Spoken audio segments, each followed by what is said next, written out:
Bienvenue à tous sur turbo.fr. Nous sommes aujourd'hui en Allemagne, à Munich, pour une nouvelle vidéo découverte avec un véhicule que vous connaissez, en tout cas que certains reconnaîtront, le Mazda MX-30, avec doté ici d'une nouvelle motorisation. Vous le connaissiez peut-être en version 100% électrique, ce petit crossover urbain bien sympa. Et bien le voici aujourd'hui proposé en version hybride rechargeable avec quelque chose d'assez exclusif, le retour du moteur rotatif, et bien qui avait fait qui avait disparu du catalogue Mazda depuis la disparition de la sportive, rappelez-vous, la RX-8. Un moteur qui avait laissé certainement des souvenirs intéressants à certaines personnes. Et d'ailleurs, regardez, j'en profite immédiatement, pour ceux qui ne connaissent pas la voiture, ce MX-30, il est doté de porte arrière à ouverture antagoniste, porte suicide, donc qui facilite vraiment grandement l'accès à bord, notamment pour installer des sièges bébés, des sièges enfants. C'est quand même très pratique. Voilà. Mais la question du jour, la question qui nous intéresse, eh bien, c'est de savoir qu'est-ce que donne cette motorisation sous le capot de ce MX-30. Motorisation, comme je vous le disais, Skyactiv RIV, moteur hybride rechargeable. En fait, c'est un bloc électrique qui est accouplé à un moteur thermique.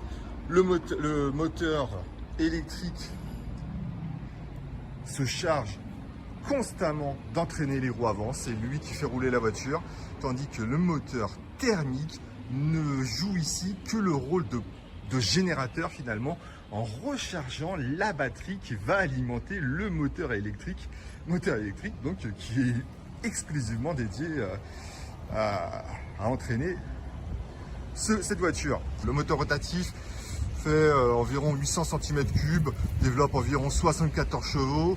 Et vraiment là, comme je vous disais, pour recharger la batterie, batterie de 17,8 kW. Donc en gros, c'est à peu près la moitié de la batterie du MX-30 dans sa version 100% électrique.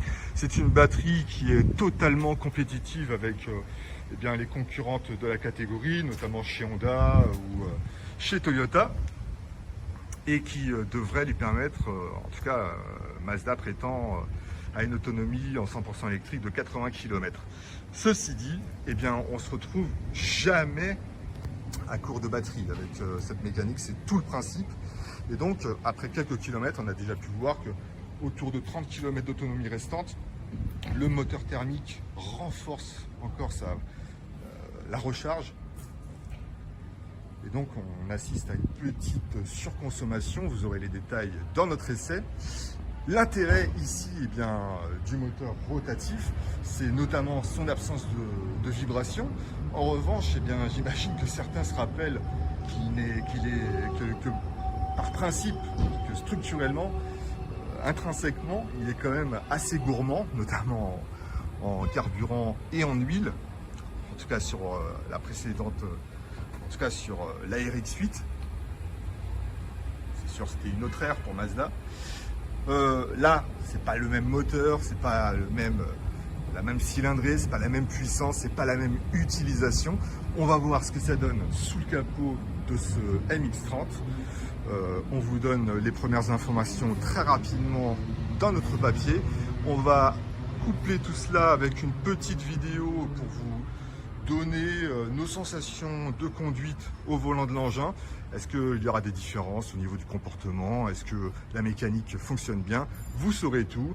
Donc je vous invite à rester connecté et regarder en dessous, au bas de cette page, vous aurez les liens vers l'essai, la galerie photo et la vidéo impression de conduite au volant de ce bel engin. Allez, c'est parti!